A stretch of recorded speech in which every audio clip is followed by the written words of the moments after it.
Welcome to Brainwaves and Breakthroughs.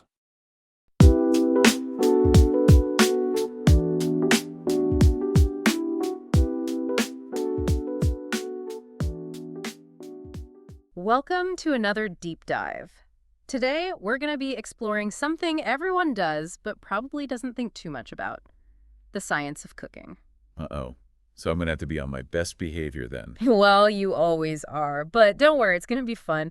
We've got some great excerpts from a couple of online articles here, pasted text, and the chemistry of cooking. Okay, so we're not going too deep into any academic journals then. No, these are really accessible, and they actually make some pretty complex concepts, well, easy to digest. All right, good.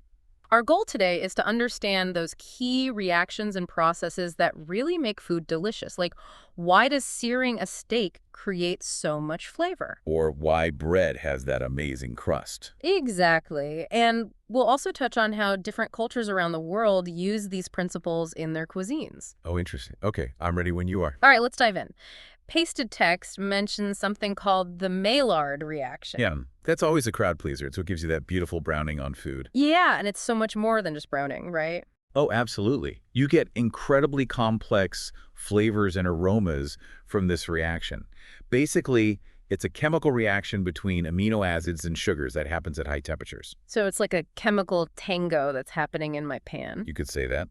And the result is a symphony of flavors. Now that's a symphony I want to listen to. Right. Think about the crust of a perfectly baked loaf of bread.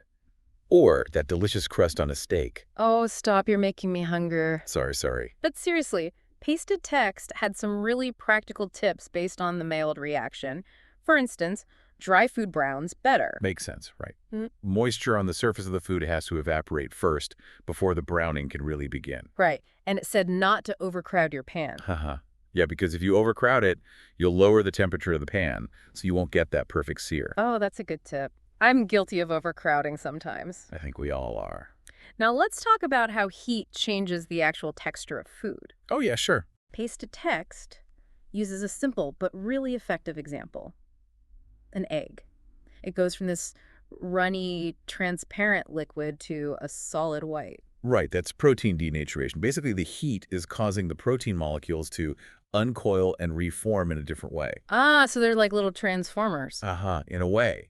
So Mhm. think about it this way. It's like untangling a bunch of headphones. They start out all neat and organized, but once you heat them up, so to speak, they get all tangled and knotted. So when meat firms up as it cooks or fish becomes flaky, that's all due to this protein transformation. It is. But if you keep heating it, those proteins will get so tightly packed together that they'll squeeze out all the moisture. Which means, Dry, tough meat, Yeah. you've overcooked it. oh, bummer. So it's a delicate balance, right? It is. All right, what's next? Okay, pasted text, put it this way: thickening the plot. Oh, I love it when they get all literary. Me too, it's fun. But they're talking about starch gelatinization. Right, starch gelatinization. So this is Ah. what happens when starches like flour or cornstarch are heated in liquid. Yeah, but how does that actually thicken things, like sauces and gravies? Well, think of it this way. Starch molecules are like tiny little sponges. When they come into contact with water and heat, they swell up. So they soak up the liquid and become bigger? Exactly. And as they expand, they bump into each other, and that increases the viscosity of the liquid. Okay. So that's how we get those creamy textures in sauces and gravies. It is. But remember, if you add the starch all at once, you'll get clumps. Yeah, that's what pasted text warned about. You got to add it slowly while stirring constantly. Absolutely. It's all about those gradual, controlled reactions. Okay, now on to something that always seemed like a mystery to me: emulsification. Like, how do you get oil and water to mix? That's a good one. Think about mayonnaise. Oh yeah, that's like the ultimate oil and water combo. Exactly. The secret is in the emulsifiers. They have a special structure. One side loves water, and the other side loves oil. Oh, so they act like tiny peacemakers. Yes. They hold the oil and water droplets together in a stable mixture. It's like they're forcing them to get along. Exactly. The Chemistry of Cooking article put it really well. They said the oil and water are forced to coexist harmoniously. Love that. And egg yolks, they're a classic example of a natural emulsifier. They are. All right, let's take this understanding and see how different cultures around the world have been using these principles for centuries. Sounds good to me. Let's go global. All right, great. Welcome back to our deep dive. Yeah, last time we got a taste of the science behind cooking in general, but now we're going to zero in on a world where precision really matters, baking. Oh yes, baking. Mm. It's where those chemical reactions we talked about really take center stage. Exactly. I mean, one tiny change in ingredients or technique can make a huge difference in the final product. Absolutely. Think about it. We're talking about transforming simple ingredients like flour, sugar, and eggs into these incredible edible creations. Okay, so pasted text really emphasizes understanding gluten development. Right, gluten. It's that protein network that gives dough its elasticity and structure. You know, I hear gluten mentioned all the time, but I'm not sure I really get what it is. Basically, when you mix wheat flour with water and knead it, these glutenin and gliadin proteins link up to form gluten strands. Okay. It's what allows dough to stretch and trap those gas bubbles produced by leavening agents. Oh, right. So that's how we get those airy pockets in bread. Exactly. And the more you knead it, the stronger that gluten network becomes. That's why bread dough needs more kneading than, say, cake batter.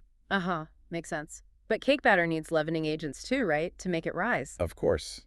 We need those gas bubbles for a light and fluffy texture. And there are a few different types of leavening agents, right? Pasted text, mentioned yeast, baking soda, and baking powder. Yep, those are the big three.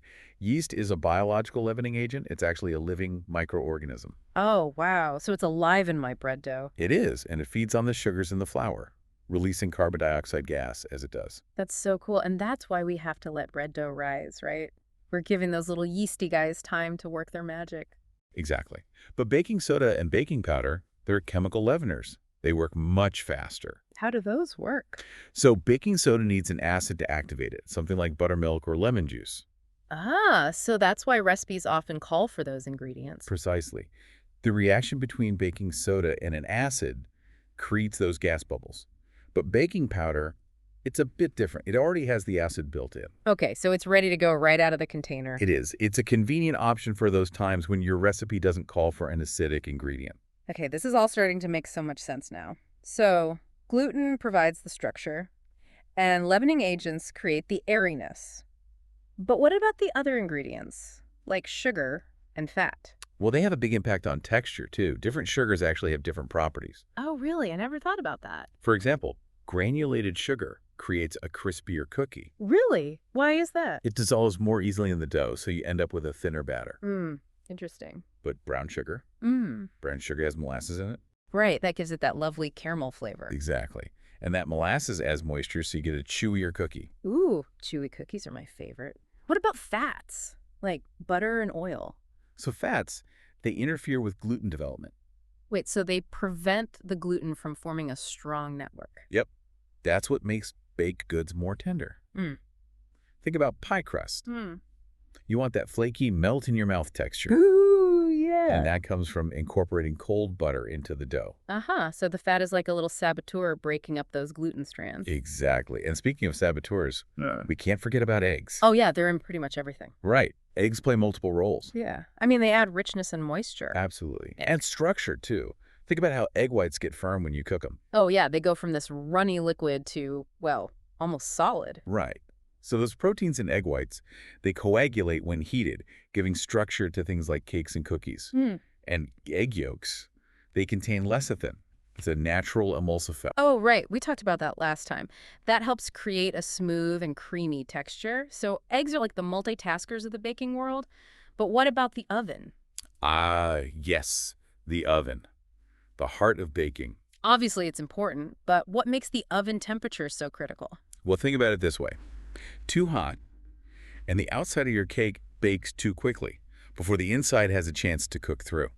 Uh-oh, so you end up with a burnt outside and a raw inside. Exactly. But too cool of an oven, and your cake might not rise properly. Oh, no. So you're saying it could be dense and flat. It could. It's all about finding that Goldilocks temperature, not too hot, not too cold, just right. Okay, I'm definitely getting an oven thermometer after this. It's a wise investment. It's the only way to really know what's going on inside your oven. Okay, so we've talked about gluten development, leavening agents, different ingredients. What else should we remember? Well, let's not forget about the incredible diversity of baked goods around the world.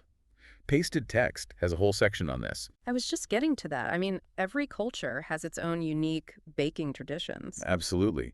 It's amazing how something as simple as flour, water, and yeast can be transformed into so many different breads, cakes, and pastries. Yeah, like those delicate French Or croissants. those crunchy Italian biscotti. And those chewy Japanese mochi. Oh, I love those. It's incredible how these baking traditions reflect different cultures, ingredients, and even climates. It is. And it just goes to show that baking is so much more than just following a recipe. It's like this beautiful blend of science, history, and culture. Couldn't have said it better myself.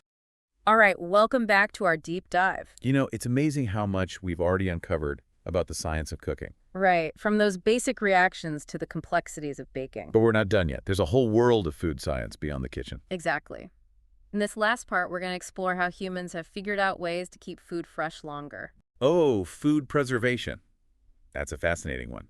It's a battle against spoilage, and science has given us some pretty ingenious weapons. I love that. So Paste Text starts off with one that we're probably all familiar with, canning. Ah, canning. Those rows of colorful jars filled with fruits and vegetables. It's like capturing summer in a jar. It is. But how does it work? How does canning make food last for so long? Well, think about it. What causes food to spoil? It's those microorganisms, like bacteria and yeast, that are always looking for a free meal. Oh, right. They're everywhere, aren't they? They are. So canning is all about creating an environment where those microorganisms can't survive. Thirst. You heat the food to a high temperature. To kill anything that might be living in there. Exactly. And then you seal it in airtight jars, creating a vacuum. No oxygen, no spoilage. Okay, so it's like a tiny, sterile fortress for your food. Pasted Text said this is how those preserves can last for months, sometimes even years. It is. It's pretty incredible, isn't it? Okay, let's move on to another ancient method that's still super popular today. Pickling. Oh, I love pickles. But honestly, I never really thought about the science behind them. Well, pickling uses an acidic liquid, usually vinegar or brine. And that acidity creates an environment that's hostile to bacteria. So it's like a sour shield, protecting the food. Exactly. And of course, it's what gives pickles their characteristic tangy flavor. Pasted Text also mentioned fermentation as a method of pickling, like with sauerkraut and kimchi. Right. In that case, it's the good bacteria lactobacillus that do the work. They produce lactic acid, which is a natural preservative. So sometimes it's not about killing all the bacteria, but harnessing the power of the good guys. You got it. Now let's talk about a method that's been around for, well, probably as long as humans have been preserving food. Drying. Oh yeah, like dried fruits and jerky. Simple but effective. Exactly. The basic principle is to remove moisture from the food, making it inhospitable to those pesky bacteria that need water to grow. So you're basically dehydrating those little critters. You could say that. And Pasted Text mentions several ways to dry food, from sun drying to using dehydrators. Right, but the goal is always the same, reduce that moisture content. Precisely. Of course, these days we have the luxury of freezing. Ah, yes, the modern day solution. Just pop it in the freezer and it's good to go, right? Well, it's a little more nuanced than that.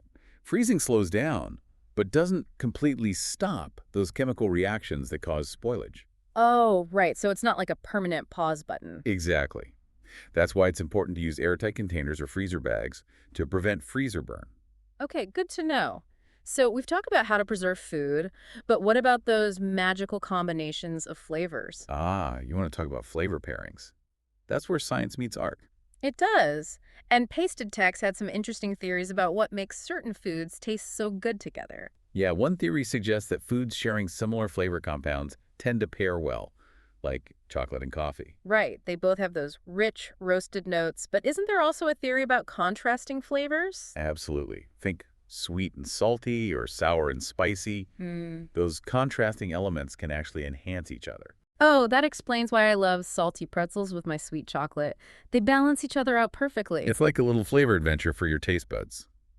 But remember, personal preferences and cultural influences play a huge role too. So it's not just about following some rigid scientific formula. Right. Sometimes the best flavor combinations are the ones you discover through experimentation. Speaking of discoveries, Pasted Text touched on some really cool innovations in the food world. Oh yeah, the future of food is looking pretty exciting.